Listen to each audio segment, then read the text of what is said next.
You call this food for a family gathering? With just one bite of the dish, Thomas flipped the plate over on the table, his angry voice echoing throughout the room. All the relatives gathered looked at him in shock.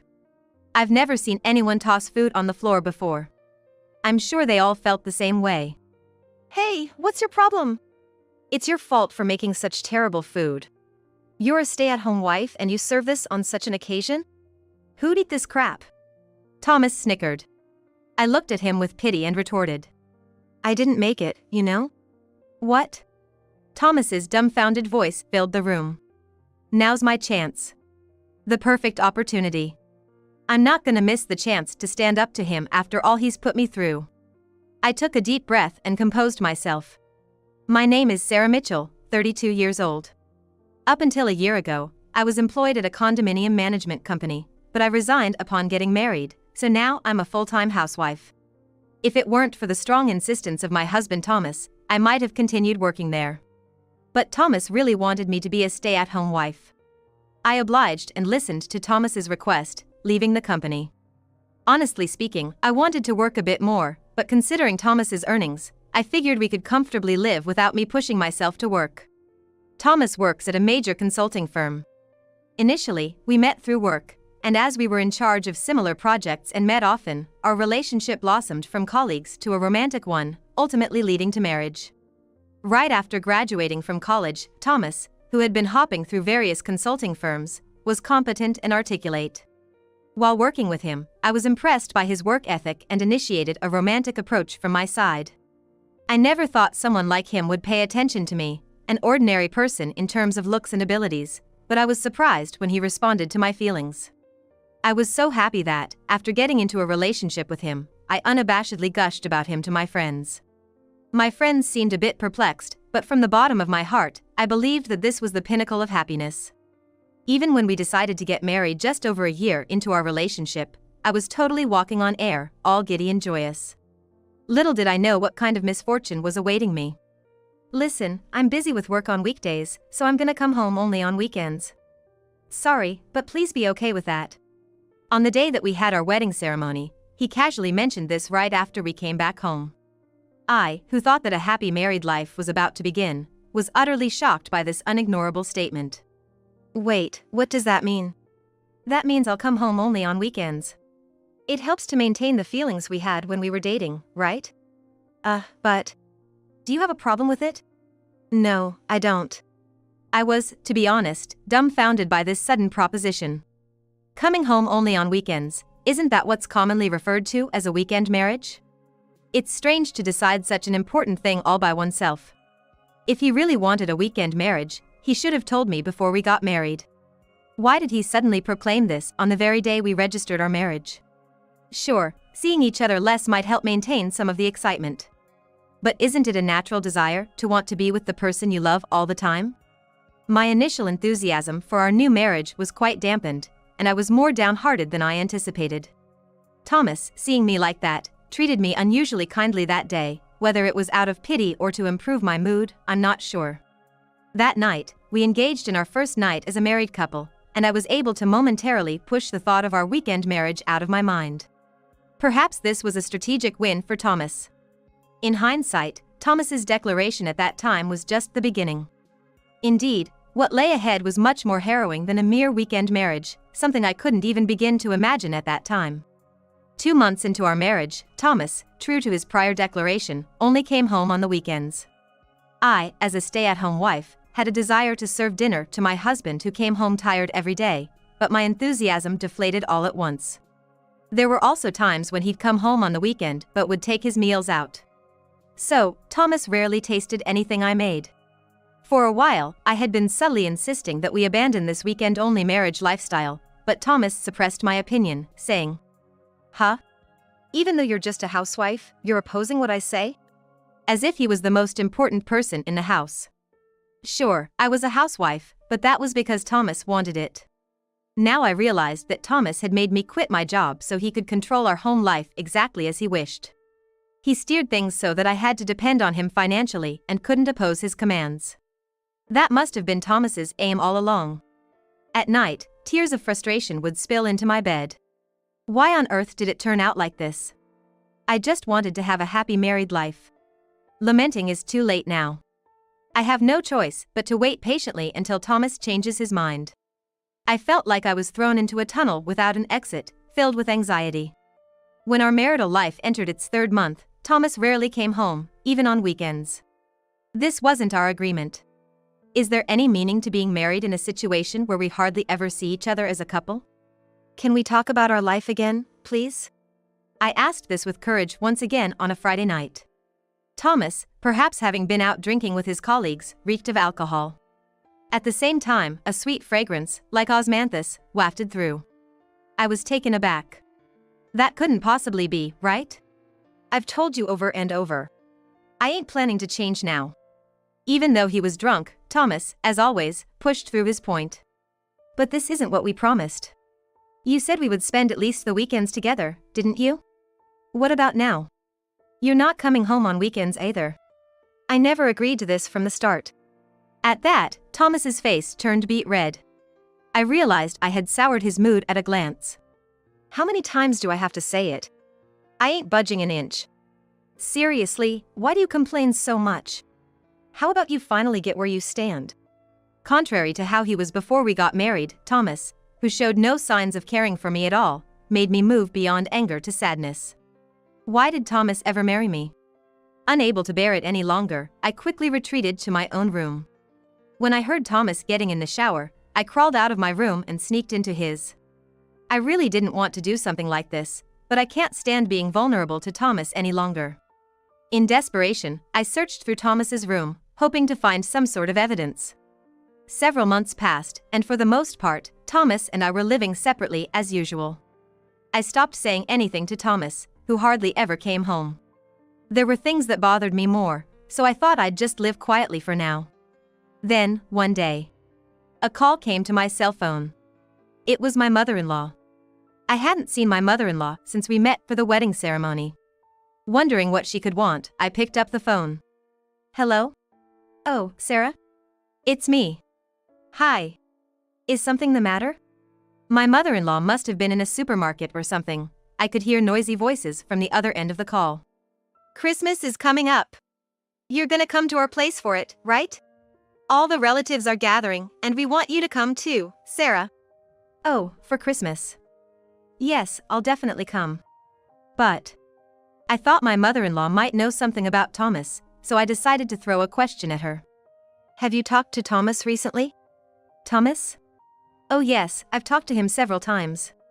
I've been reaching out a lot since he finally got married, but he said that his married life is going well, isn't it? Oh really? I was puzzled by what my mother-in-law said. Is our married life going well? Is that what Thomas told his mother?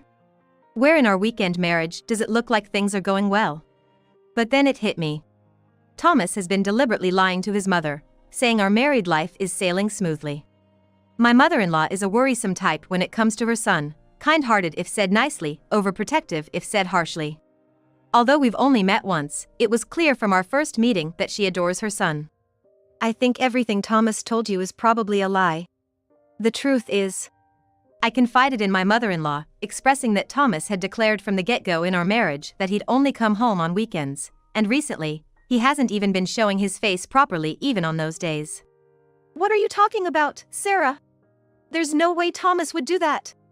You, on the other hand, trying to deceive me with lies, who do you think you are? My confession brought out her anger, and she raised her voice from the other end of the phone. I, indeed, sighed heavily. This woman believes nothing but Thomas's words. She never doubts Thomas's lies. If someone speaks ill of Thomas, even if it's his wife, my mother-in-law will thoroughly scold them. That's just how she operates. I'm not lying. If it concerns you, I'll show you video recordings of what's been going on inside the house for a month. I, inflamed from being made out to be the villain despite suffering because of Thomas, conveyed this to my mother-in-law, but she retorted with, I don't need you to do something so disgraceful. You're the worst daughter-in-law. And hung up the phone without lending any credence. I had a faint idea this would happen. I don't know what my father-in-law, a man of few words, thinks of me, but my mother-in-law probably sees me merely as a convenient marriage partner for Thomas. Knowing this, I started to feel tired of continuing this married life with Thomas as it is, and hence, I began to enact a plan I had been contemplating for a while. The execution day was the day when the relatives would gather at my in-laws' home. I don't know how it'll go, but I'll do as much as I can. Quietly, in my heart, my fighting spirit was ablaze. On Christmas Day, and as promised, I headed to Thomas's parents' house with him. When leaving the house, I contacted a certain individual. Thomas, oblivious to everything, grumbled, "Ugh, going to my parents is such a drag," as he sluggishly prepared to leave. Upon arriving at my in-laws' house, Thomas's parents, his uncle and aunt, and their kids were gathered. Moreover, a woman, presumably a housemaid, was preparing food in the kitchen. The housemaid, wearing glasses and a mask, naturally did not engage in our conversation and was steadily working. Since there were so many people, I couldn't keep track of who was who in my mind. Oh, Sarah, welcome. My mother-in-law, perhaps having entirely lost faith in me due to the last phone call incident, verbally expressed a welcoming gesture, but her eyes did not smile in the slightest. Forcing a smile, I lifted my stiff cheeks and crafted a smile. "Merry Christmas." From then on, there were no direct conversations exchanged with my mother-in-law, and meal preparations proceeded. I also stood in the kitchen and prepared various things. My father-in-law, as ever reticent, sat on the sofa reading the newspaper. Once the meal preparations were done and I finished setting the table, everyone began eating on their own. Next to me, Thomas picking up a plate with stew came into view. It was when I also reached for the meal. You call this food for a family gathering? With a crash, the ceramic hit the floor, making a dull sound, and everyone's shoulders jerked in surprise. With just one bite of the dish, Thomas flipped the plate over on the table, his angry voice echoing throughout the room. All the relatives gathered looked at him in shock. I've never seen anyone toss food on the floor before. I'm sure they all felt the same way. Hey, what's your problem? It's your fault for making such terrible food. You're a stay-at-home wife and you serve this on such an occasion? Who'd eat this crap? Thomas snickered. I looked at him with pity and retorted, "I didn't make it, you know." "What?" Thomas's dumbfounded voice filled the room. Now's my chance. The perfect opportunity. I'm not gonna miss the chance to stand up to him after all he's put me through. I took a deep breath and composed myself. "What are you talking about? You were in the kitchen preparing the meal just now, weren't you?" Thomas scoffs through his nose, looking at me with a face that says he doesn't understand what I'm talking about. "Sure, I was. But the housekeeper was there too, right? I was just setting the table. The housekeeper made the meal. Right?" I directed my gaze toward the housekeeper, who should have been resting in the back room. The relatives all gasp upon seeing the housekeeper, who had somehow appeared from within.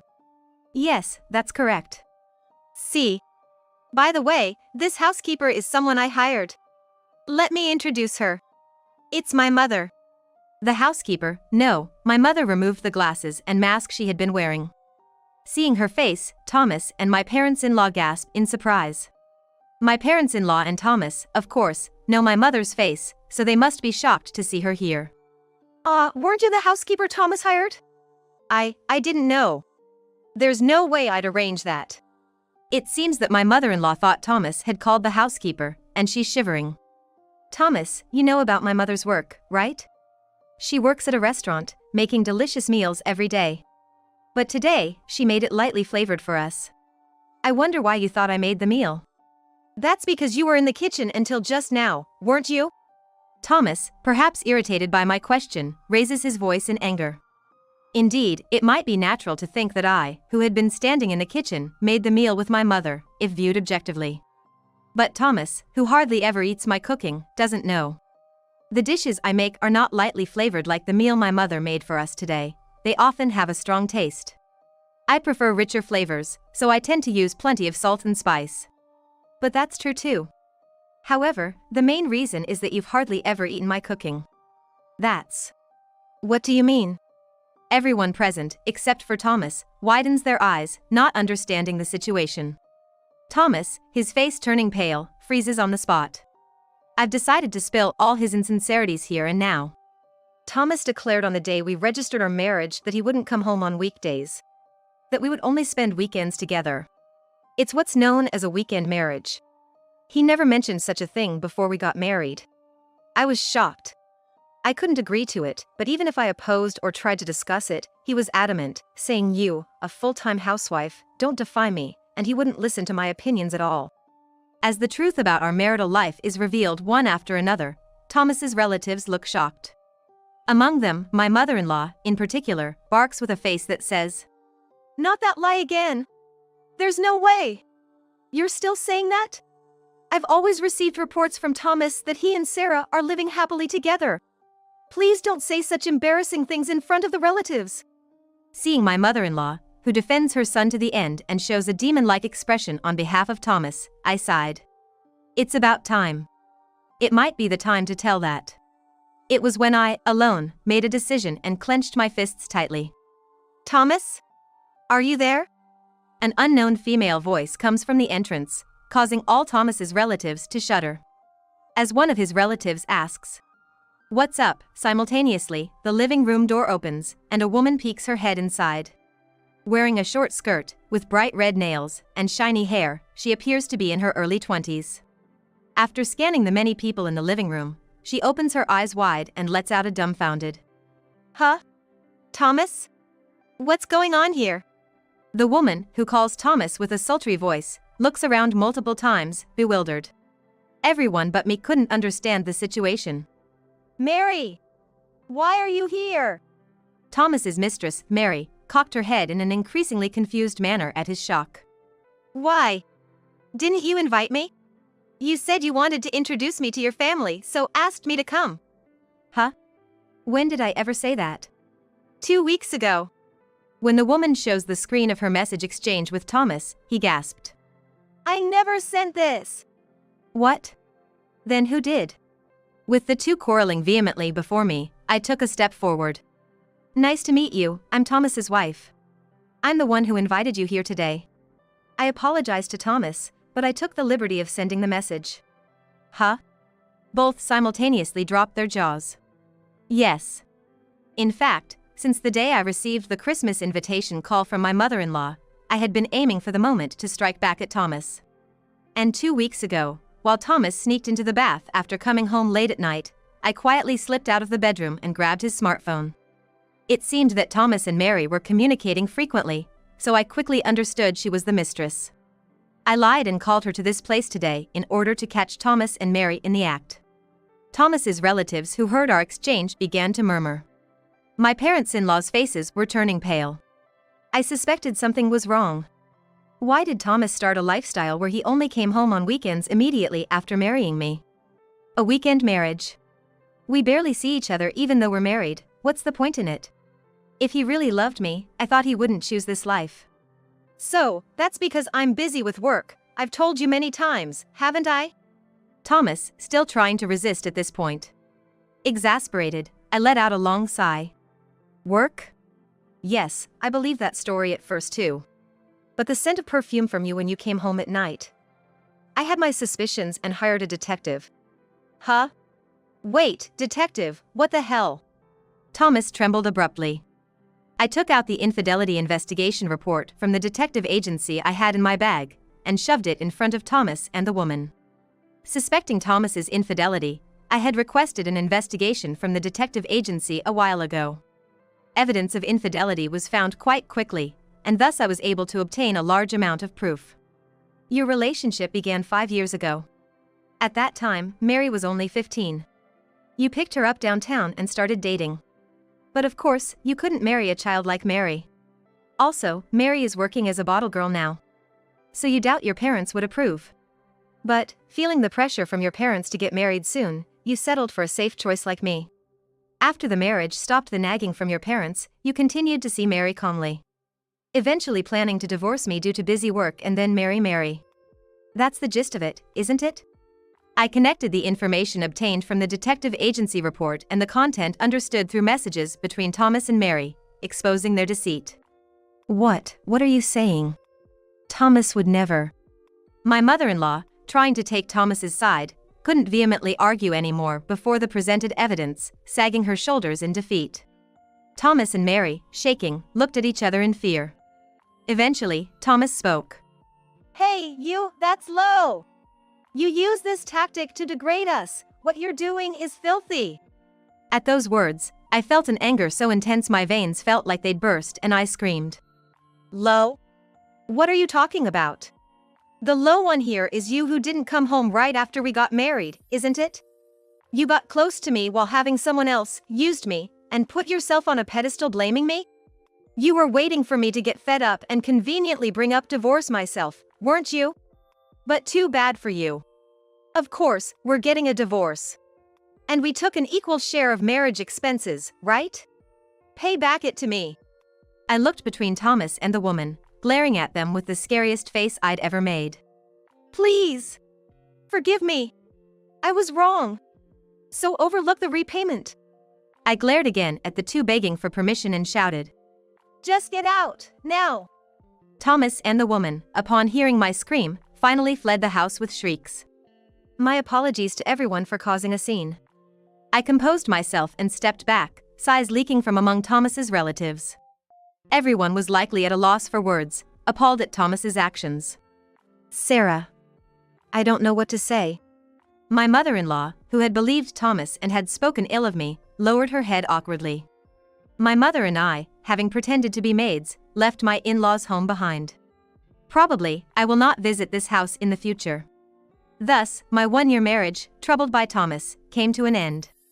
A few days later, I filed the divorce paper. Now, I am officially back to being single. Despite gaining a divorced label, the marriage period was short and the living situation was hardly what one could call a married life, so not much really changed. Since Thomas and I had been living in a rental apartment, I was able to smoothly kick him out. After that, Thomas did pay the repayment I demanded, but having no ready money, he seemed to have asked his relatives to lend him some.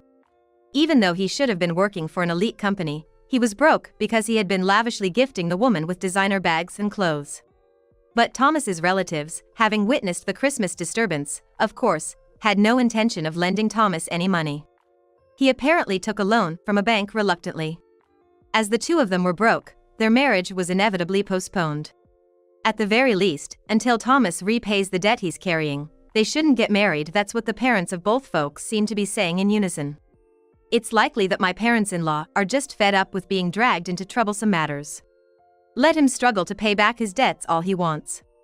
Compared to the year of suffering I endured, just earning money to pay back is easy, or so I thought, as though it was someone else's problem. On the other hand, I've rejoined the condominium management company I used to work for, and am now enjoying my job. It's way better for my mental health than being cooped up at home.